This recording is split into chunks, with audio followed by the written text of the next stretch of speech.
He didn't think he was changing someone's life that morning. He thought he was just being funny.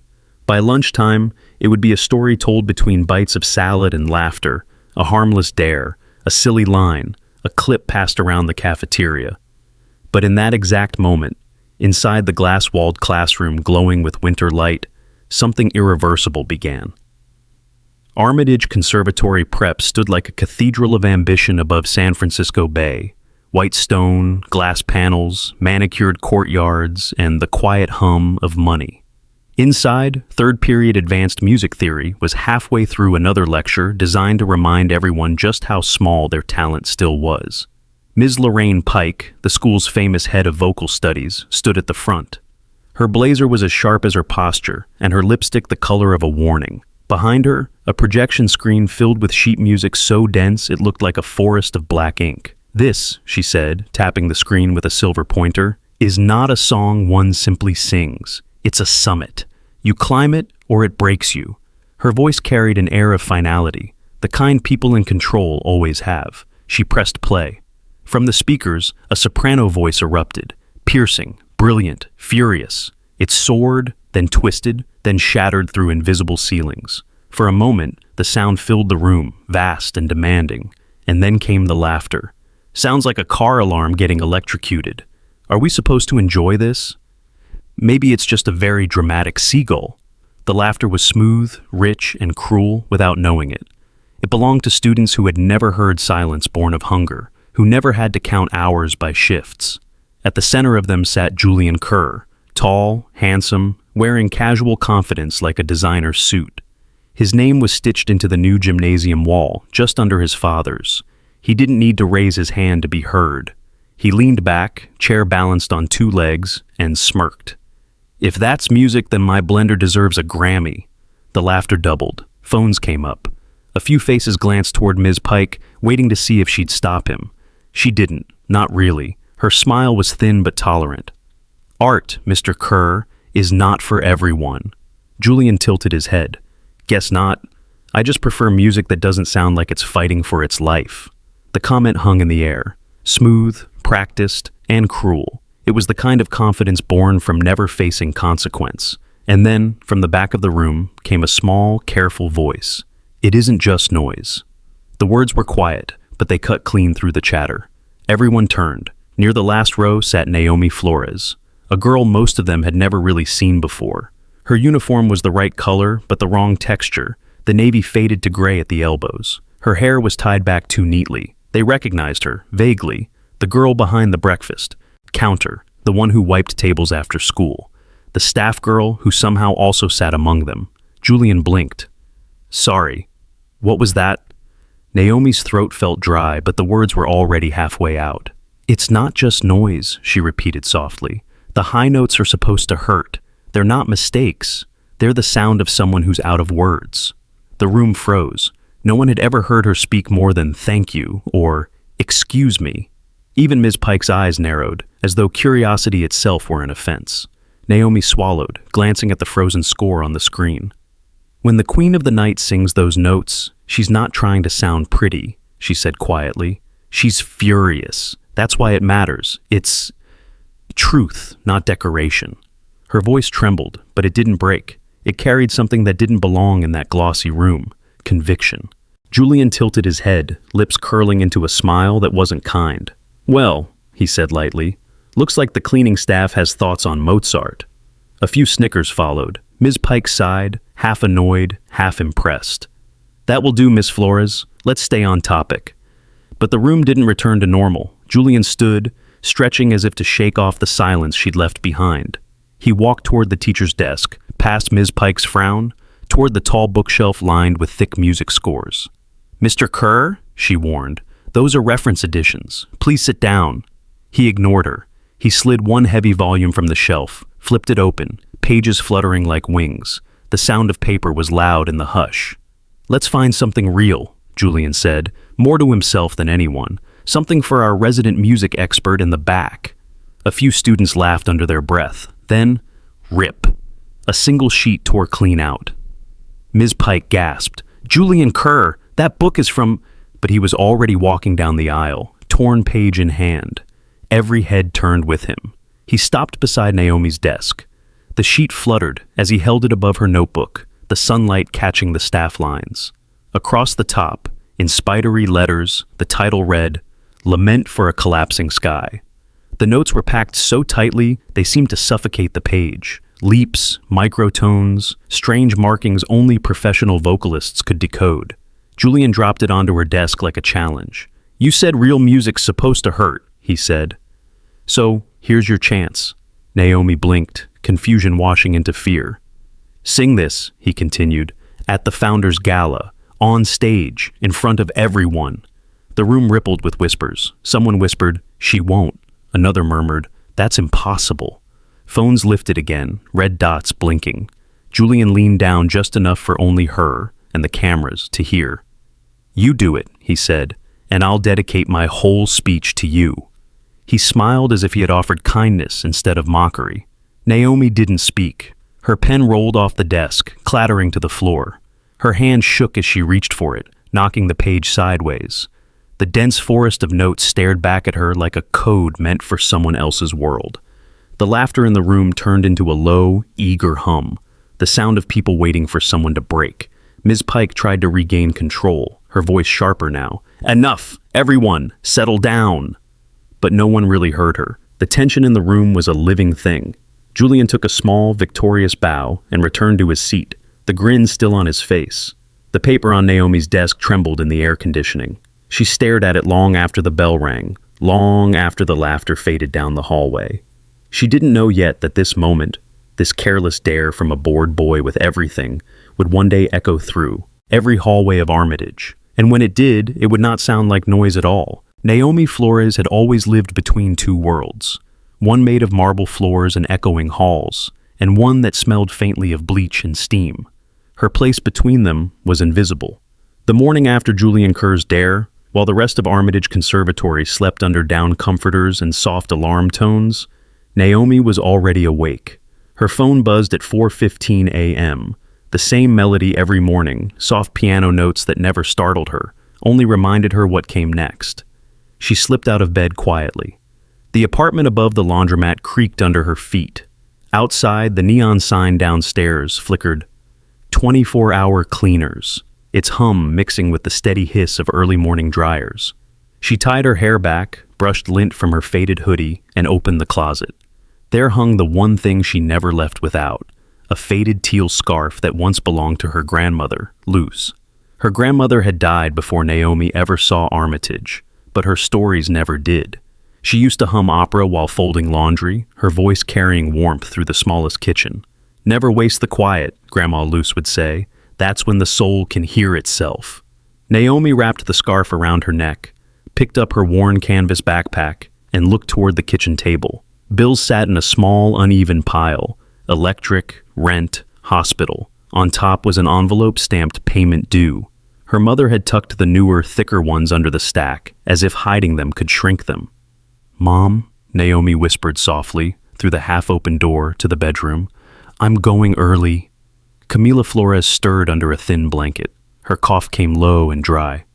"Take the warm gloves, mi corazón," she murmured, without opening her eyes. "The mornings are cold." Naomi hesitated, watching her mother breathe. Even in sleep, Camila's hands twitched, like she was still scrubbing something clean.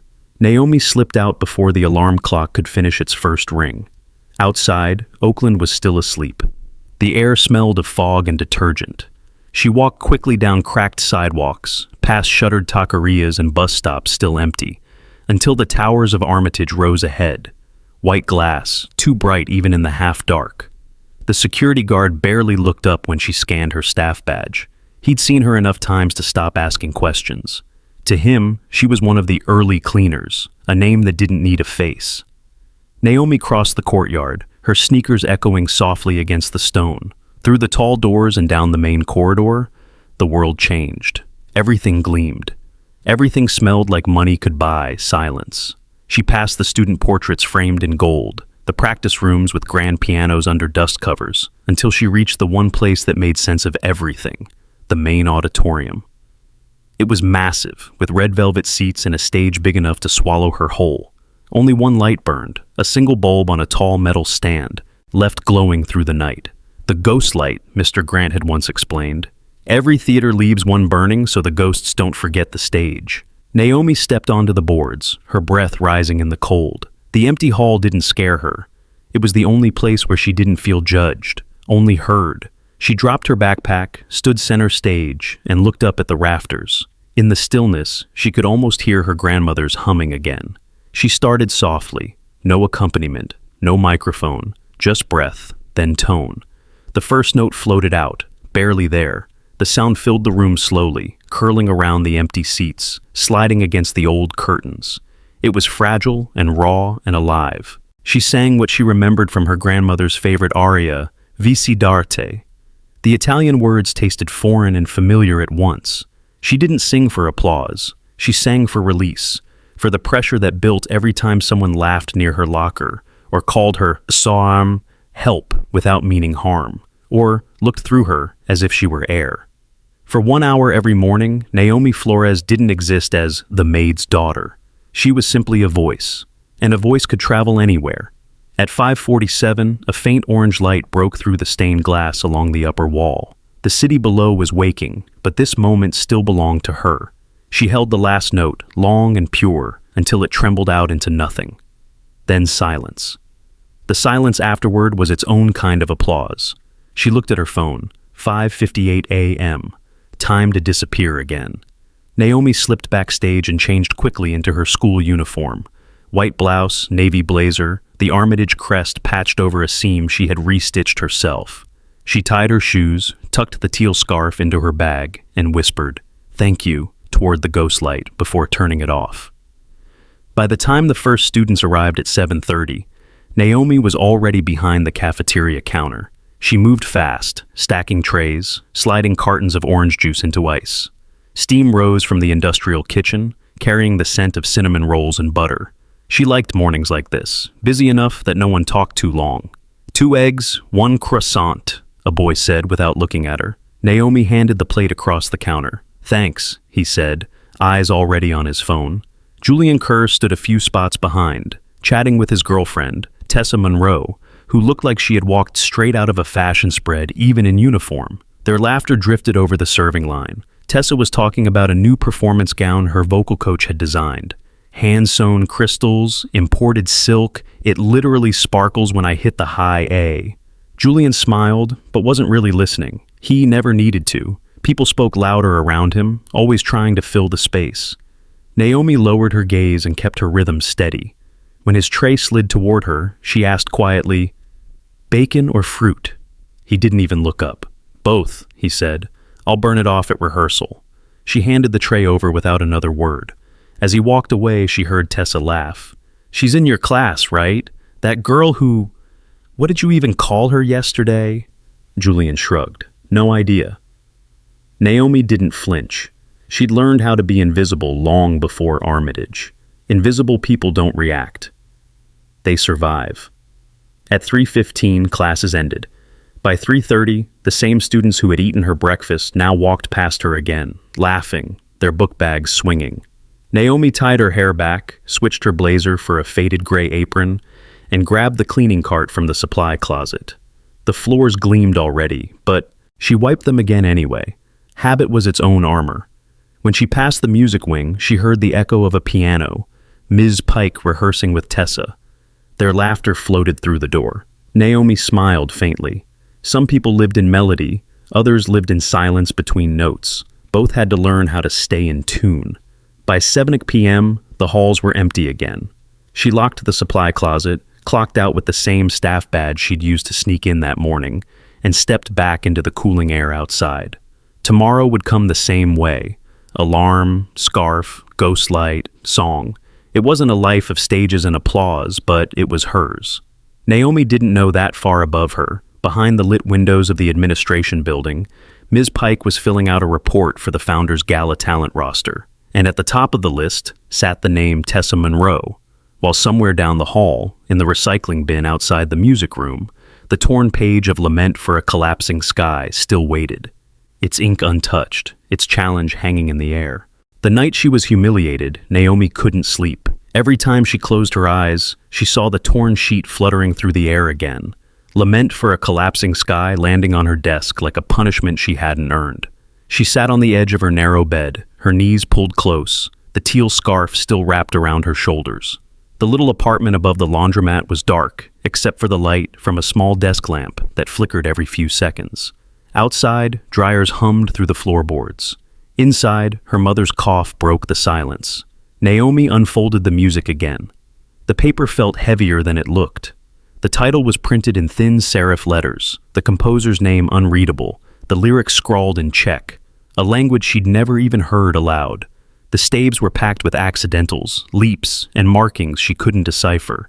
It wasn't just difficult, it was cruel. She ran her finger along the staff lines, whispering, "Why would anyone write something no one can sing?" From the other room came another coughing fit, sharper this time. Naomi set the paper down, pressed her palms over her ears, and tried not to cry. Somewhere inside, humiliation shifted into something colder. It wasn't just the laughter. It was the way no one, not even the teacher, had stopped it. For people like Julian Kerr, cruelty was a language they spoke fluently. The next morning, the world looked too bright. A banner stretched across the front gate of Armitage Conservatory in bold white letters, Founders Gala, Talent Competition, and Scholarship Auditions. Naomi stopped beneath it, squinting up at the shimmering fabric. The word scholarship auditions pulsed in her mind like a heartbeat. Rumors spread quickly through the halls. The grand prize was a 4-year scholarship to the Westbridge Conservatory of Music in New York, full tuition, living stipend, and an additional grant for artistic development. For most of the Armitage students, it was just another trophy. For Naomi Flores, it was oxygen. She imagined her mother's tired eyes lighting up. No more triple shifts, no more hospital envelopes hidden under grocery flyers. A way out, not just for her, but for both of them. Then she noticed the clipboard posted outside the music room, the sign-up sheet. Dozens of names already filled the list in neat cursive. Tessa Monroe, Julian Kerr, Charlotte Kim, Felix Doyle. Naomi's hand trembled as she picked up the pen, but at the bottom of the sheet, a small line of text made her freeze. Faculty sponsor signature required. Her heart sank. There was only one teacher she could ask, Ms. Pike, who already thought she didn't belong. As Naomi stared at the paper, she could almost hear Pike's voice. Competitions like these are for trained vocalists, not staff. She let the pen drop back onto the chain and stepped away. That afternoon, while wiping down the cafeteria tables after lunch, Naomi overheard 2 seniors gossiping. They were laughing about the old man in the basement, Mr. Grant, calling him a relic, a fossil, the ghost teacher who still grades on paper. Something in the way they said his name caught her attention. "Grant's been here since like the 1980s, one girl whispered. "He teaches the beginners who can't read music. Total waste of time." The other shrugged. "He's harmless, though. You could ask him anything. He'll probably just sigh at you." Harmless. Naomi could work with harmless. The music basement of Armitage felt like a different planet. The fluorescent lights buzzed. The hallway smelled faintly of dust and coffee. At the far end, a door stood half open, light spilling out in a soft gold rectangle. Inside, Mr. Elias Grant sat at a grand piano older than most of the teachers. Stacks of vinyl records leaned precariously against the walls, mixed with yellowing sheet music and empty coffee mugs. He was scribbling notes in a leather-bound ledger when Naomi knocked lightly. "Come in," he said without looking up. His voice was gravel and fatigue. Naomi stepped inside, clutching the folded application form. "Mr. Grant, I need a faculty sponsor for the Founders Gala competition." He looked up, brows raised over tired gray eyes. "You're one of Pike's students?" "Yes, sir," Naomi said. "Naomi Flores." Grant leaned back in his chair, studying her like someone checking if a painting was hung crooked. "You want to compete in the gala?" he said slowly. "The same gala where Pike is the head judge?" "Yes." He gave a dry, humorless laugh. "Child, you do like making life difficult." Naomi hesitated. "I just need a chance." He nodded toward the folded paper in her hands. "You have a piece chosen?" She unfolded it carefully. "I thought I might try this."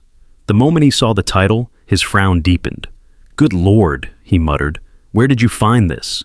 "It was given to me," she said. Grant took the sheet, held it under the desk lamp, squinting. "I haven't seen this in decades. Lament for a collapsing sky. This is no student piece, Miss Flores. This is a war cry disguised as music." I can learn it, she said quickly. I can try. He stared at her. Have you had training? No, sir. Only my grandmother. She taught me to listen. To listen, he repeated, almost amused. That's not nothing. But listening won't keep your voice from shredding to ribbons halfway through this monster. She stood straighter. Then teach me. He blinked at her. No one had ever said that to him so directly. For years, the elite students avoided him, preferring Pike's polished perfection. This girl's shoes were scuffed, her hands smelled faintly of soap, and her eyes carried a fire he hadn't seen in decades. Sing, he said finally. Naomi froze. Right now? Right now. Let's see what the maid's daughter sounds like. The words stung, but his tone wasn't mocking. It was testing. She took a deep breath, the way her grandmother had taught her, from the stomach, not the chest. Then she sang the only thing she knew by heart, a few bars of Visi d'Arte. The sound wasn't loud, it wasn't perfect, but it was true. It vibrated through the dusty air, filling the small room with something alive. Grant's hands stilled on the piano. When she finished, the silence that followed was heavy. He cleared his throat. Again. She sang again. This time he closed his eyes. Her tone was raw but steady, her breath control clumsy but natural. There was color in her sound, warmth, sadness, strength. It wasn't a student's voice, it was something older than her. When the last note faded, Grant rubbed his temples. Well, he muttered, either I'm losing my hearing or there's still hope for this school. He reached for his pen, signed the bottom of her application, and handed it back. Congratulations, Miss Flores. You now have a sponsor. Naomi blinked, speechless. Thank you. Don't thank me yet. He rummaged through a stack of papers, pulling out a thin booklet. You're not singing that lament thing, not unless you plan to die on stage. He placed a different sheet in front of her. The title read, Les Chemins de l'Amour by Poulon. This one, he said, simple, elegant, no hiding behind theatrics. You sing it honestly, and it'll show them who you are. Naomi traced the title with her finger. A love song? A song about longing, he corrected. There's a difference. Love is noise. Longing is music. He leaned back, watching her eyes shine. Be here tomorrow at 4. If you're serious, we'll make something of you. Naomi nodded, clutching the music and the signed form like something fragile and sacred. When she left the basement, she could still feel his words echoing in her chest. Longing is music. For the first time since that humiliating morning, Naomi Flores felt like she had a voice and someone willing to listen. The clock on the stove blinked 9:42 p.m. when Naomi pushed open the apartment door. A rush of warm, chemical air met her, detergent, starch, and the faint sweetness of fabric softener from the laundromat below. Her mother was still at the kitchen table, half asleep among a sea of paper. Flyers from the grocery store, crumpled receipts, and orange hospital envelopes were spread like battlefield debris. The TV murmured softly in the corner, its light flickering blue across Camilla's tired face. Naomi placed her backpack down and exhaled. Mom, she whispered, brushing a hand over her shoulder, you should rest. Camilla stirred, blinking. You're late again, she murmured, trying to sit straighter. They're overworking you. Naomi smiled faintly. Not tonight. I was with Mr. Grant, the music teacher. The one in the basement? Camilla asked, suspicion already in her tone. You are taking extra classes now? Naomi, we talked about this. It's not a class. Naomi hesitated, then slid the signed form across the table. It's for the Founders Gala competition. The prize is a full scholarship to Westbridge Conservatory. Camilla's fingers froze above the paper. Her eyes moved slowly over the words, but didn't seem to read them. A competition? She repeated. Mi amor, we don't have time for games. We need to think about real work, about rent, about the clinic. This is real work, Naomi said quietly, trying to keep her voice steady. If I win, it covers everything. Tuition, living costs, enough for us to pay the bills. Camilla shook her head. And if you don't, what then? You'll lose sleep, you'll miss shifts, and we'll still have envelopes like these. She tapped at the orange stack, the sound sharp in the quiet kitchen. Dreams don't pay hospital fees, Naomi swallowed. Neither does fear. That made Camilla look up. For a moment, they simply stared at each other, mother and daughter, mirror images separated by time and fatigue. Naomi took a breath. Do you remember Grandma Luce? Camilla's gaze softened. Of course I do. She never stopped singing, even when the roof leaked.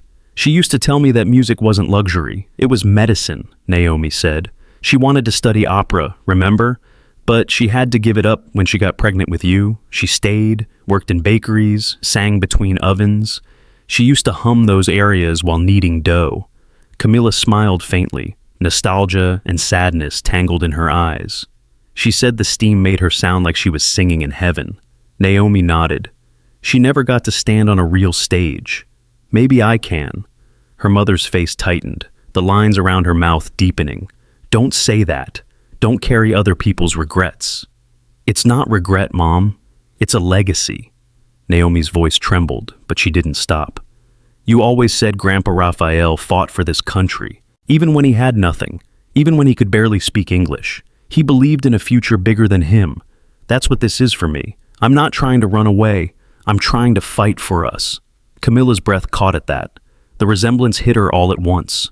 The stubborn jaw, the dark fire in Naomi's eyes, the same look her father once had when he crossed the desert with nothing but a map and a dream. Pride and fear warred inside her chest. The world had already taken so much from this family. What if it took her daughter too? She tried to laugh it off, but it came out as a cough, deep, dry, unstoppable. Naomi rushed to her side, rubbing her back until it passed. When the coughing eased, Camilla waved a hand. I'm fine, she whispered, her voice hoarse. I just don't want you to get hurt. That school, those people, they don't see us the way we see ourselves. I know, Naomi said softly. That's why I have to make them hear me. Camilla looked down at the paper again. The black ink of Mr. Grant's signature gleamed faintly under the overhead bulb. It wasn't just a signature, it was possibility. Her fingers brushed the corner of the page, trembling slightly. You've already decided, haven't you? Naomi nodded. I have to try. If I don't, I'll always wonder what might have happened. For a long time, the only sound in the kitchen was the hum of the refrigerator and the faint city noise outside. Then Camilla sighed, the kind of sigh that carries surrender and love in the same breath. If you've decided like someone who has no other road left, she said, then I won't be the one to stand in the way. Naomi blinked, surprised by the gentleness in her mother's tone. Camilla pushed her chair back slowly and crossed to the small dresser by the wall. From the top drawer, she pulled out a folded piece of teal fabric, the scarf Naomi always wore. She held it for a long moment before walking back. This belonged to your abuela, she said. She used to wear it when she sang in the church choir. She said it made her brave. Naomi felt her throat tighten. You already let me have it. Camilla shook her head. No, I only lent it to you. Tonight I'm giving it to you for real. She stepped behind her daughter, wrapped the scarf gently around her shoulders, and tied the knot beneath her chin. Her hands lingered there, warm against Naomi's collarbones. It's not much, Camilla whispered, but maybe it'll remind you where you come from when you're standing in front of people who think you don't belong. Naomi turned, tears catching the light. Gracias, Mama. Camilla smiled, though her eyes were glistening. Go make them listen. Sing loud enough for all of us who couldn't. For a moment, neither spoke. The room was quiet except for the faint ticking of the wall clock and the city breathing through the window. Between them on the table lay the hospital envelope, the competition form, and the sheet music. 3 different versions of the same truth: debt, risk, and hope. Naomi placed her hand over her mother's. I'll win, Mom, she said softly. You'll see. Camilla gave a weary smile, the kind that only mothers can give. Win or lose, just don't forget to come home. Later that night, after her mother had gone to bed, Naomi sat again at the kitchen table. The scarf was still draped around her neck. She opened the Poulenc piece Mr. Grant had given her. Les chemins de l'amour.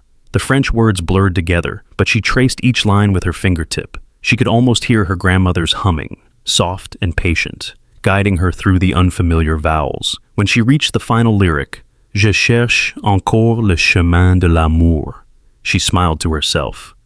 I'm still searching for the road of love. She whispered the words under her breath, letting them rest on her tongue like a secret promise.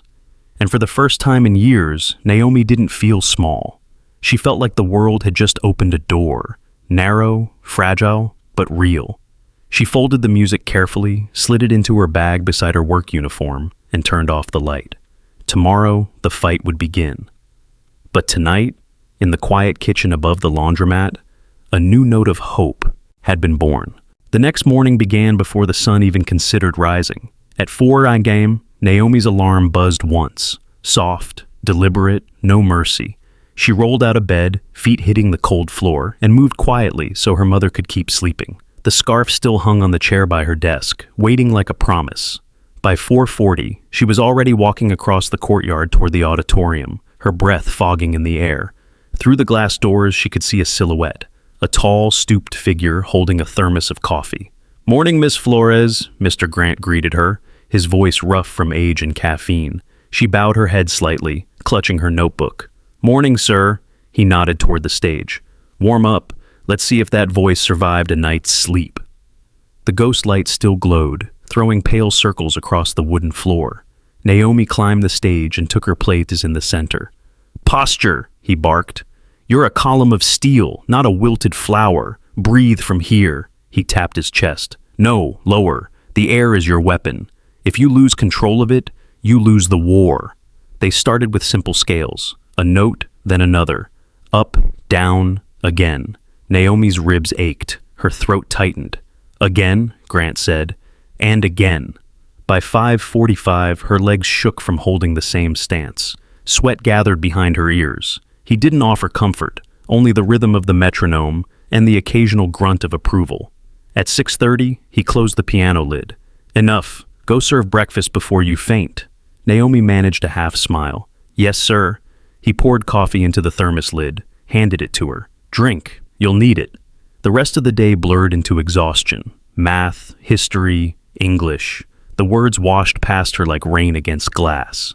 Every time a teacher spoke, Naomi found herself counting beats between syllables, measuring the rhythm of their sentences instead of the lesson. At lunch, she worked the cafeteria line. When Julian Kerr and Tessa Monroe came through, she kept her eyes on the tray. "Toast, please," Tessa said, not looking up from her phone. Julian added, "And coffee, strong, I didn't sleep." Naomi slid the items across without a word. As they walked away, she caught a fragment of their conversation. "Pike says my coloratura is still too tight," Tessa sighed. Julian chuckled. "You're fine. You'll win anyway." Naomi clenched the edge of the counter until her knuckles turned white. By 3 p.m., classes ended. The halls emptied into golden afternoon light. Naomi changed into her gray work apron and grabbed the cleaning cart. She scrubbed floors. She emptied bins. She polished the brass nameplates on every door. From behind one of those doors, she heard laughter. Ms. Pike's bright, sharp tone mixing with Tessa's soprano. Naomi froze outside the music room. Through the glass pane, she could see them. Pike at the piano, Tessa in a flowing rehearsal dress, her voice, filling the space with an effortless cascade of notes. The melody was perfect, hollow, polished, beautiful like glass. Naomi felt something twist inside her. She turned away and kept cleaning. At 5 p.m., she returned to the basement. The hallway lights flickered weakly. The world above was fading to blue. Mr. Grant was waiting by the piano, a folder in his hands. "Sit," he said simply. Naomi obeyed. He laid out a single page of sheet music. The edges were frayed, the ink faded almost to gray. Across the top, written in looping calligraphy, were the words, "Lament for a collapsing sky." Naomi stared at it. Her stomach dropped. "That's the same one." "The same," he interrupted. "I found it in the recycling bin outside the theory classroom. Somebody threw it away. Probably you." She shook her head quickly. "No, I didn't know what it was." Grant's eyes softened, but only slightly. "Do you know the story behind this piece?" Naomi shook her head. "It was written by a Czech composer named Viktor Karnev," he began. "During the war, his wife and children were killed in a bombing. He wrote this the week after their funeral, then he stopped composing entirely, never wrote another note." Naomi looked at the tangled staves, the dense marks that looked almost angry. "It looks impossible," she whispered. "It is," Grant said, "because it wasn't written to be performed. It was written to survive something unspeakable. This isn't a song, Naomi. It's an open wound." He let the words hang in the air, heavy as dust. "Try it," he said. Naomi blinked. Now? Start at the first bar." She swallowed hard, took a breath and began. The first note came out too thin. The second cracked. The check syllables caught in her throat like gravel. By the third line, her voice gave out completely. She lowered the page, humiliated. "I can't." "Yes, you can," he said calmly. "You just don't know why yet." Naomi frowned. "Why?" He stepped closer, his eyes sharp beneath the half-light. "Because music isn't about perfect sound. It's about telling the truth. So, tell me, what truth do you have that no one's heard?" She didn't answer. Grant's voice rose, not in anger, but force. "Is there something in your life that makes you want to scream until someone listens?" Naomi's hands tightened around the paper. She thought of her mother's cough, the hospital envelopes, the way the students laughed. He saw it flicker across her face. Then, quietly, he stepped back. "Good," he said. "That's where you start. Come back when you're ready to bleed." And with that, he turned, walking toward the dark side of the hall. Naomi stood there, the notes blurring on the page. She could hear his footsteps fading, until only the low hum of the old lights remained. For the first time, she felt the weight of the song differently, not as humiliation, not even as revenge, but as something truer, a mirror of the ache she carried everywhere she went. She placed the sheet on the piano and traced the first few notes again. Slowly, almost trembling, she tried once more. The sound was uneven, harsh, human, and though she didn't realize it yet, that was the first real note she had ever sung. By 7 p.m., Naomi finally left the basement. The hall above was empty, silent except for her footsteps. She looked up through the tall glass windows toward the darkening sky. It wasn't collapsing, not yet, but it was heavy, and full of sound she hadn't found the courage to release. Naomi wrapped her scarf tighter and whispered into the dusk, "I'll make them hear." Then she turned off the light and closed the door behind her. The week crawled forward like a clock that had forgotten mercy. Naomi's body had learned to move without her consent. Wake, sing, scrub, serve, study, collapse, repeat. But by the fifth evening, her voice was thin, her breath ragged, and her patience threadbare. The auditorium was empty except for the single ghost light. It was close to 8 p.m., long past the time they usually stopped. Mr. Grant sat on the edge of the stage, a mug of coffee gone cold beside him, watching Naomi struggle through another failed attempt at lament for a collapsing sky. She reached the third page, her voice cracked sharply, and she stopped. Her chest rose and fell like someone drowning. "I can't do this," she said, voice shaking. "It's too much. I'm not strong enough." Grant didn't move. "You said the same thing yesterday," he replied. "Because it's true," she snapped. Her throat burned, not just from singing. "I can't even breathe properly anymore. I spend all day inhaling bleach, then come here to choke on vowels I don't understand." Grant leaned forward slightly. "So what? You want me to let you quit? Go back to mopping floors until your lungs match the tiles?" "Maybe that's all I'm meant for," Naomi shouted, louder than she intended. The echo startled even her. "You don't know what it's like to be the joke of an entire school, to have your name whispered in hallways like it's dirt." He didn't interrupt. He just waited, his silence heavier than judgment. Naomi's voice wavered. "They don't even call my mom by her name, you know. They call her the help." She laughed bitterly. "Do you know what it's like hearing them talk about your mother like she's invisible?" Her hands were shaking. "I hate it. I hate the way Tessa smiles when she sees me sweeping near her locker. I hate that Julian can throw a piece of paper and it feels like a sentence. I hate that I still have to smile while they do it." Grant stood finally. "Good," he said quietly. Naomi froze. "Good? That's what music is, Flores. It's rage, refined. It's grief, disciplined. It's not pretty. It's control." She turned away, tears stinging her eyes. "You don't get it." He walked toward the piano, pressing one key, then another, dissonant, sharp. "Every great piece of music starts as a scream," he said. Then he faced her again. "So, scream, Naomi! Don't sing, scream, right here, right now." She blinked. "You're serious?" "As a heart attack," he said. "Let's hear what silence has done to you." Naomi stared at the sheet in front of her, the chaotic forest of notes, the foreign words. She opened her mouth, but no sound came. Grant folded his arms. "Tell me," he said, "what makes you angry?" "Nothing." "Liar. You're full of it. Stop." "What makes you angry, Flores?" Her throat tightened. "I said stop." He stepped closer. Your mother's cough? The way they look at you? The joke that started all of this? What exactly makes you want to tear this world open? Her jaw trembled. Say it, he demanded. Say it out loud. Something in her snapped. I hate them, Naomi screamed. The sound tore through the room, raw and unmusical. I hate how they talk about my mother like she's a mop. I hate pretending I'm fine while she can't breathe. I hate that everything depends on a song I didn't ask for. The words broke into sound, half cry, half note, the beginning of what Grant had been waiting for. He didn't smile. He just stepped back, letting the echo roll through the empty auditorium. When her voice finally gave out, Naomi was shaking, her eyes wet. Grant nodded once, quietly. There, he said. Now we can start. He left her standing alone, the last vibration of her scream still trembling through the air. That night, the streetlights outside the apartment flickered against the windows as Naomi climbed the stairs. The smell of detergent hit her first, then the metallic scent of disinfectant, sharp enough to sting her throat. Mom, she called softly. No answer.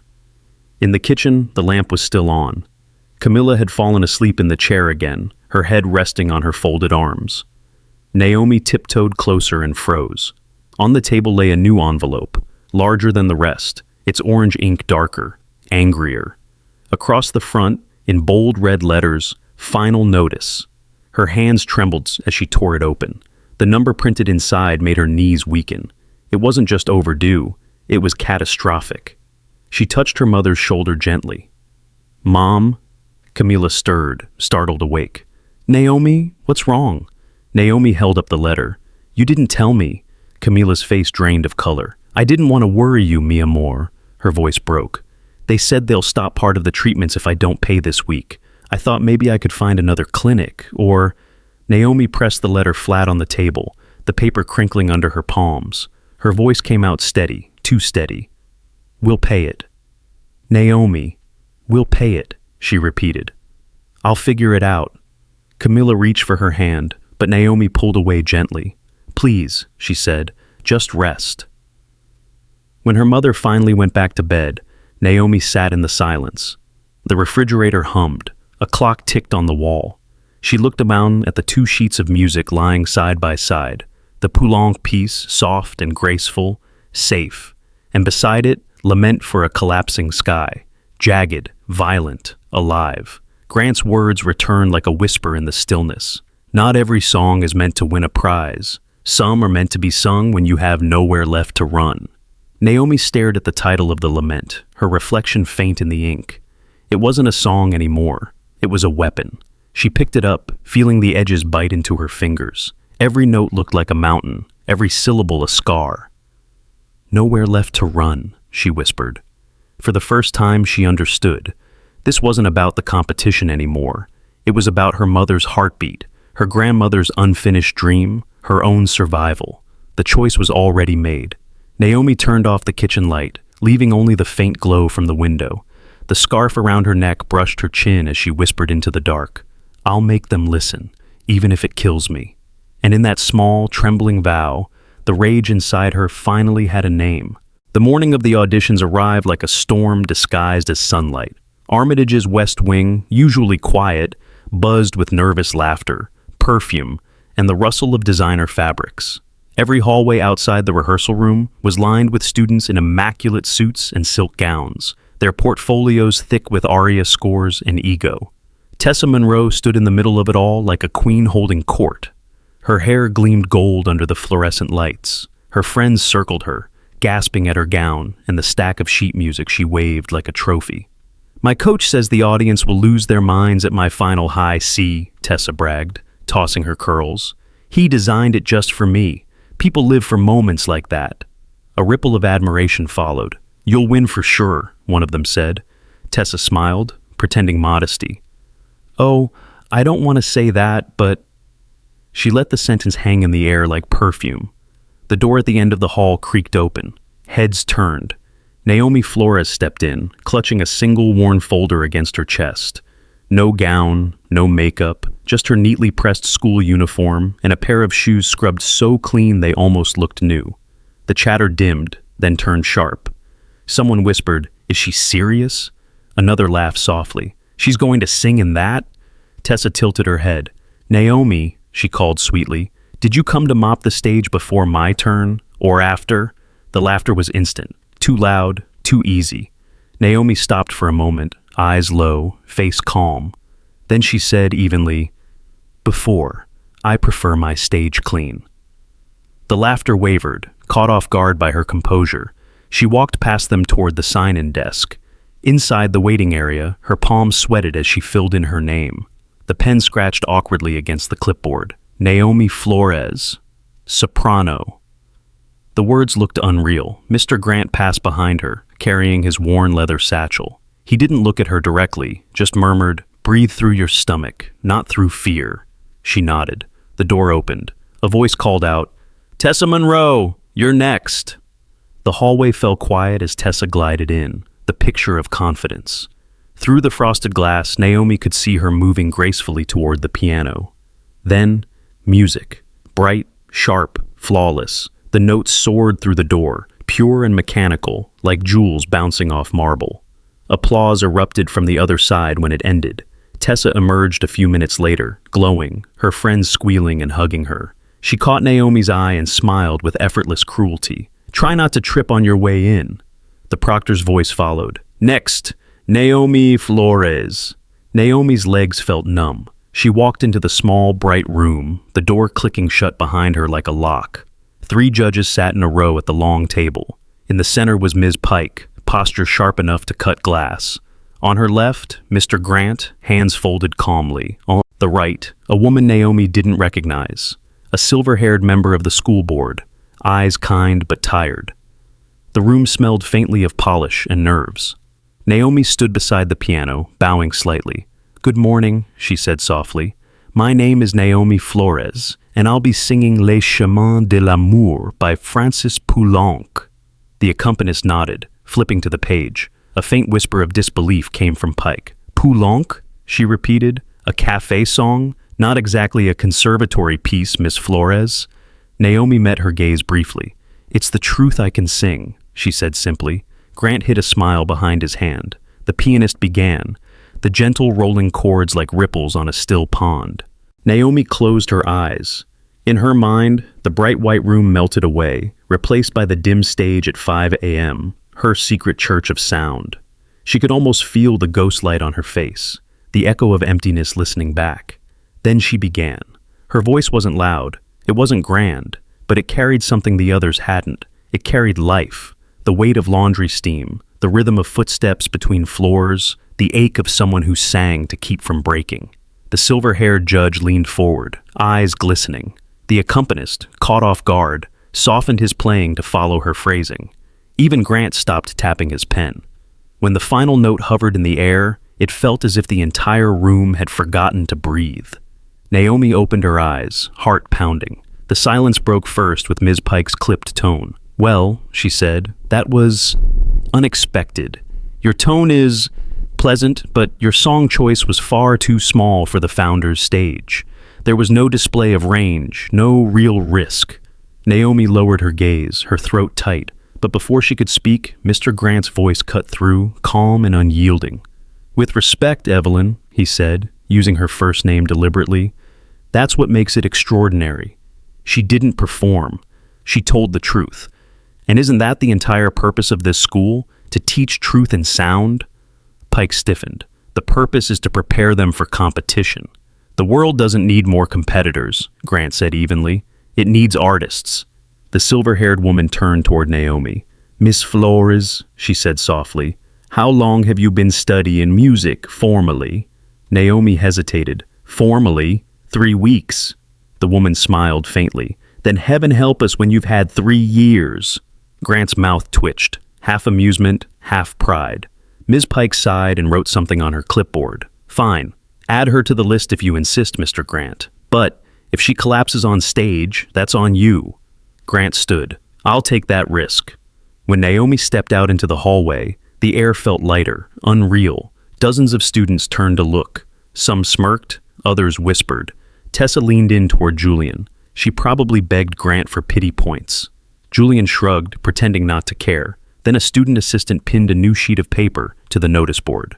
Finalists, Founders Gala Competition. Names appeared one by one. Naomi didn't breathe until her eyes found it. Number 12, Naomi Flores.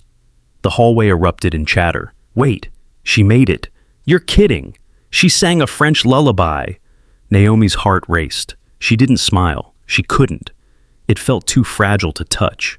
At the far end of the hall, Mr. Grant met her gaze through the crowd.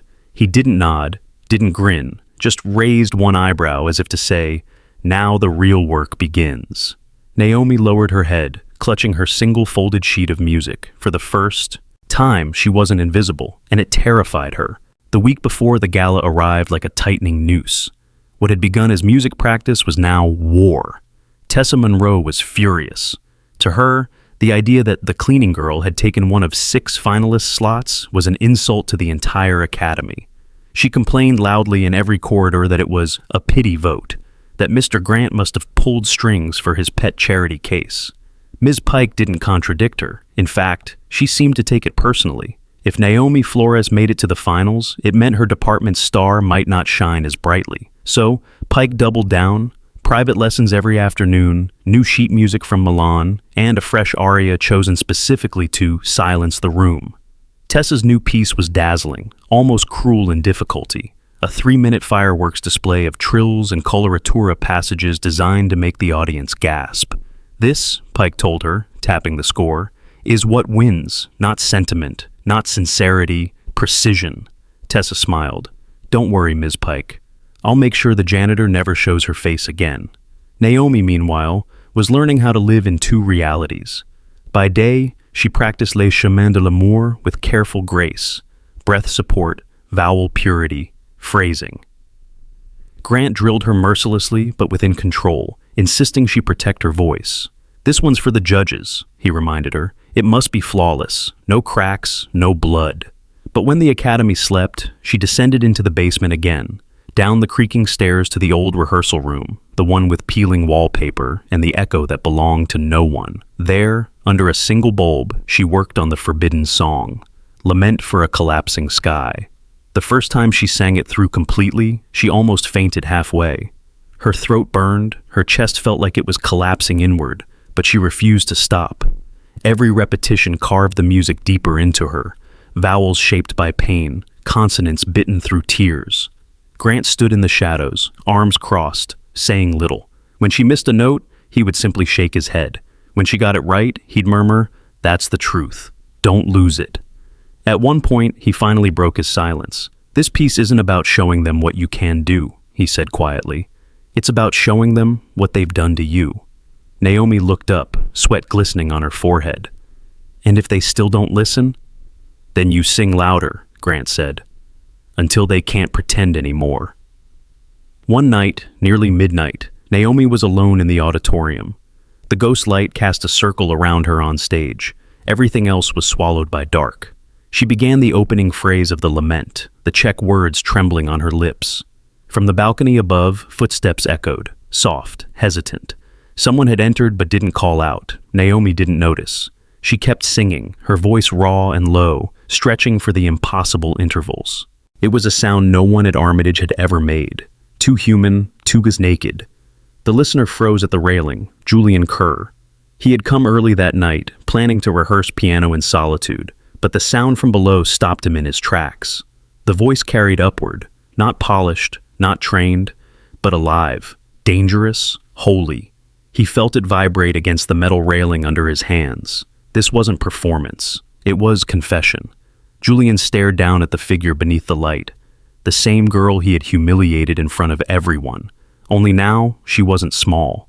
Her sound filled the room, like light pouring through cracks in concrete.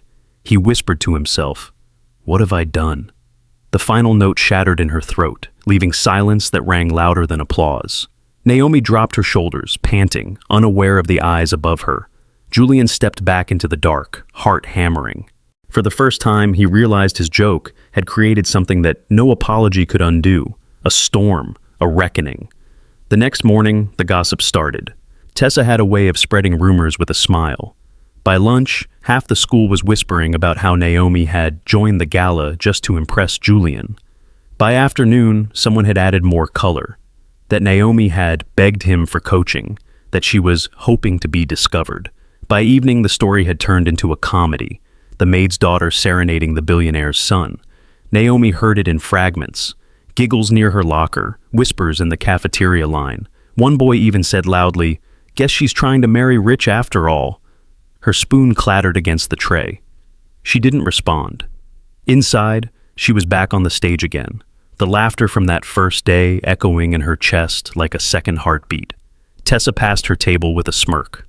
"Careful, Naomi," she said sweetly. "You don't want them to think you're singing for love instead of charity." Naomi looked up. Her expression was calm, almost gentle. "Don't worry, Tessa. I don't sing for people who can't listen." The cafeteria went quiet. Tessa flushed scarlet and stormed away, her friends hurrying after her. That evening, as Naomi left campus, Julian was waiting by the gate. He looked different, quiet, uncertain. "Naomi," he called. She hesitated. "You shouldn't be talking to me. People already—" "I don't care what they say," he cut in.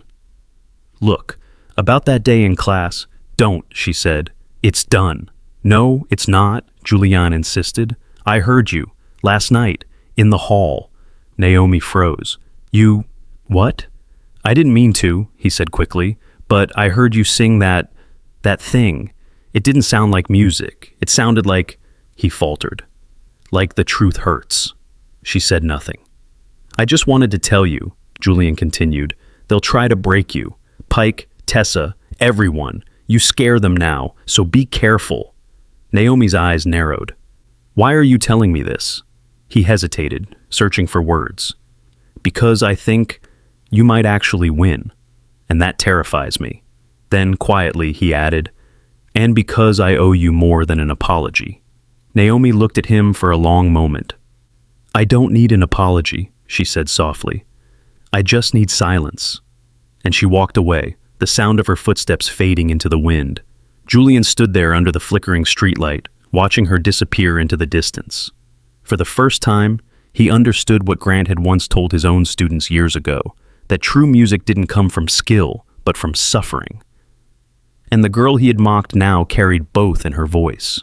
The Founders Gala night arrived dressed in gold. Every chandelier in the Armitage Auditorium blazed as if trying to outshine the tension in the air. Parents in tailored suits and glittering gowns filled the velvet seats, their murmurs blending into the low hum of anticipation. The school crest hung over the stage, a symbol of pride, legacy, and the price of perfection. In the front row sat Lionel Kerr, Julian's father, a man whose fortune built the very gymnasium bearing his name. Beside him, members of the school board whispered, programs folded neatly in their laps. For them, tonight wasn't about music. It was about image. Backstage, the illusion was gone. Cables tangled across the floor. The air reeked of hairspray and fear. Students adjusted sequins and cuffs with trembling fingers, practicing their smiles in cracked mirrors. Every sound, every breath, felt like a countdown. Naomi stood apart from the others, in a corner near the emergency exit. Her dress was simple, the dark blue one her grandmother Luce had once worn to sing in the church choir. It wasn't new, it wasn't bright, but it carried every prayer her family had ever whispered. Next to her, Mr. Grant held out a small piece of paper. On it, written in his careful handwriting, were 3 words: breathe, lift, tell. "If you forget everything else," he said, "just remember this." Naomi read the words again, committing them to memory like a sacred verse. Grant studied her face. "You scared?" She managed a small nod. "Terrified." He smiled faintly. "Good. It means your heart's still alive. Only dead singers feel nothing." Naomi took a deep breath, feeling her pulse steady. "Thank you," she whispered. He adjusted her scarf, the teal one now faded from wear. "Make them hear you," he said, then stepped back into the crowd of performers. As Naomi waited for her turn, a familiar voice broke through the noise. "Naomi," Julian said. He was standing near the narrow backstage hallway, hands shoved into his pockets, his suit slightly crooked, as if he had dressed in a hurry. "You shouldn't be back here," she said. "I know," he answered, "but I needed to tell you something before you go out there." She frowned, wary. "What is it now?" "It's Tessa," he said quickly. She's been twisting what happened that day in class. She told everyone you entered the gala to chase me, that you were—" "I know," Naomi interrupted. "I've heard the jokes." Julian's jaw tightened. "It's worse tonight. They're sitting in the back row waiting for you to fail. They want a show." Naomi blinked slowly. "Then I'll give them one." He looked at her, really looked at her, and the arrogance that used to live in his eyes was gone. For the first time, there was only guilt. "I never meant for any of this to happen," he said quietly. "The joke, the video—" "Julian," she said, cutting him off. "You can't rewrite it now, but maybe I can rewrite how it ends." He swallowed hard.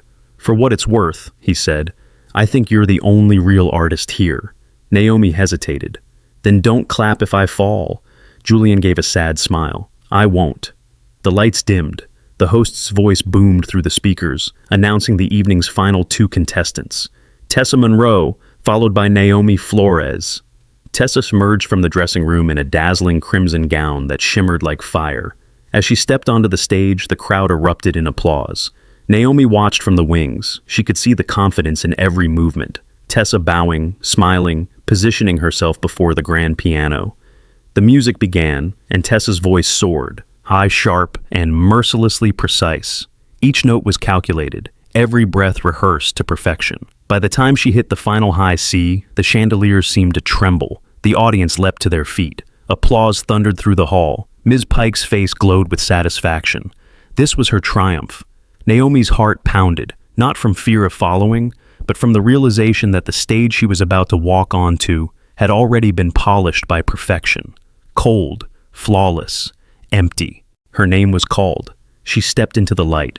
The brightness swallowed her. The audience blurred into shadows. The accompanist at the piano gave her a polite nod. "Ready, Miss Flores?" Naomi nodded once. "Yes." Her fingers brushed the edge of her scarf. The silk was warm against her skin. She looked out at the rows of faces, hundreds of them, but all she saw was her mother's tired smile, her grandmother's laughter, and the promise written on a scrap of paper.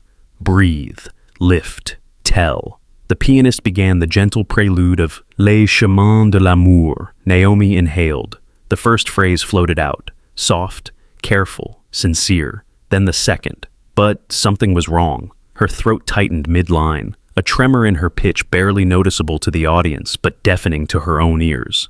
The third phrase cracked slightly. From somewhere in the dark, a few muffled giggles broke through. Naomi's pulse spiked. Her hands started to shake. She saw Ms. Pike lean toward another judge, whispering. She saw Tessa smirk from the wings. She saw Julian in the back row, jaw clenched, staring at her with a look that wasn't pity, but panic. The piano kept playing, the melody moving without her. Naomi tried to rejoin but couldn't find the rhythm.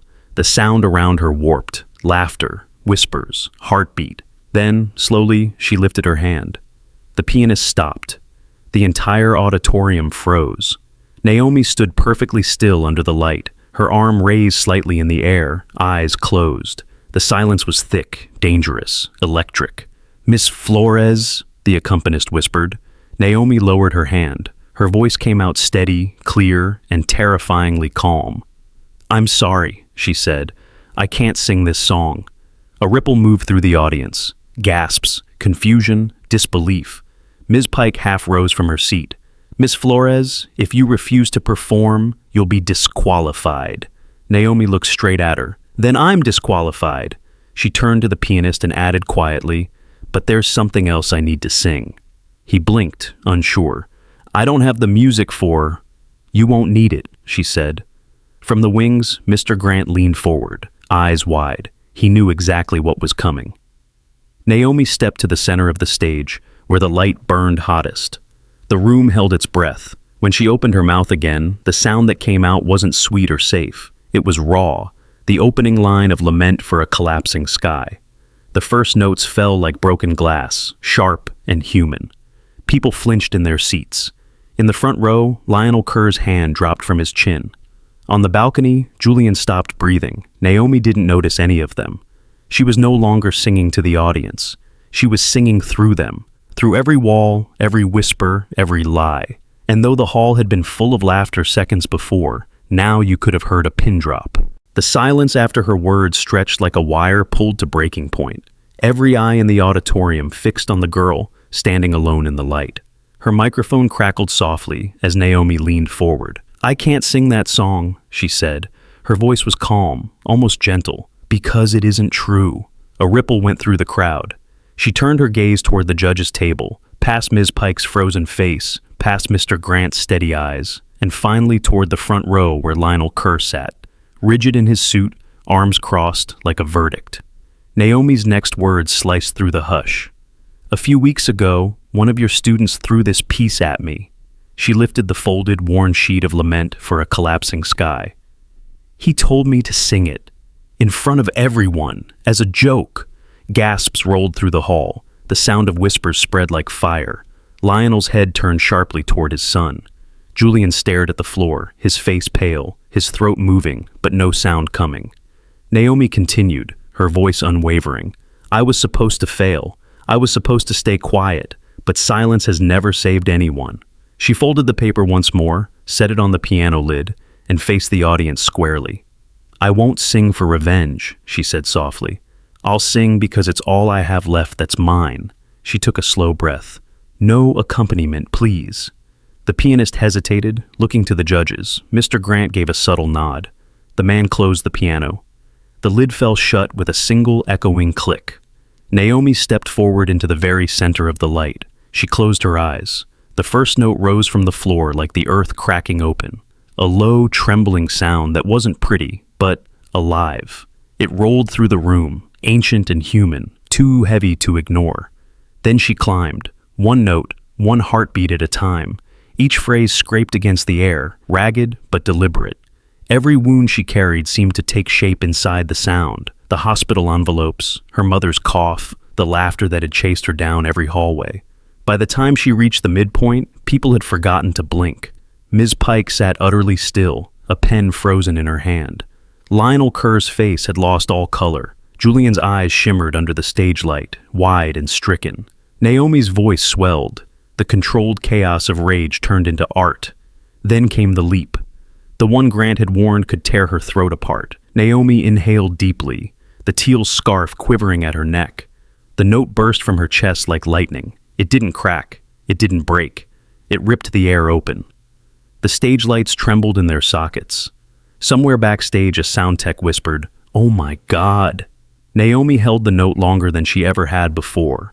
5 seconds, 10, 15, until it became a single thread between her and the silence that had once trapped her. Then, gently, she let it go. The final tone wasn't a whisper. It was a roar, fading into prayer. When it ended, the world didn't move. For 3 whole seconds, no one clapped. No one breathed. Even the chandeliers seemed to stand still. Then, from the back of the room, a voice broke the spell. "Good Lord," Mr. Grant whispered. He began to clap. Once, twice, then the sound spread, like a wave breaking on stone. Lionel Kerr rose from his seat first, his face unreadable. Then others followed. In seconds, the entire auditorium was standing. Applause thundered against the walls. Some were crying, others shouting her name. Naomi didn't bow. She just stood there, trembling, tears streaking through her stage makeup. It wasn't triumph she felt. It was release. From the wings, Grant's eyes glistened. He mouthed the 3 words from his note: breathe, lift, tell. The results were announced 20 minutes later, but they didn't matter. Everyone already knew. Naomi Flores, winner of the Founders Gala Scholarship, full tuition to Westbridge Conservatory, living stipend, additional grant for artistic development, and though it wasn't written in the program, one other thing: the end of a long debt. Within days, the scholarship's financial award was quietly redirected, paid directly toward the hospital account listed under Camila Flores. The orange envelopes stopped arriving. The clinic called to confirm the treatments would continue without interruption. Naomi didn't tell her mother that night how the bills were cleared. She just came home, kissed her forehead, and whispered, "You can rest now." 2 days later, a black car parked outside the laundromat. Lionel Kerr stepped out, gray-suited, stiff, out of place in the working-class street. Naomi met him at the doorway. He held his hat in both hands. "Miss Flores," he said quietly, "I owe you, and your mother, an apology." "You don't owe me anything," she replied, But your son might owe himself something. Lionel hesitated, then nodded. That's why he'll be earning it, starting today. A few minutes later, Julian appeared, wearing a plain white shirt and a laundry apron tied awkwardly around his waist. His father handed him a small slip of paper, the start of his unpaid internship at the laundromat below Naomi's apartment. Humility, Lionel said simply, and left.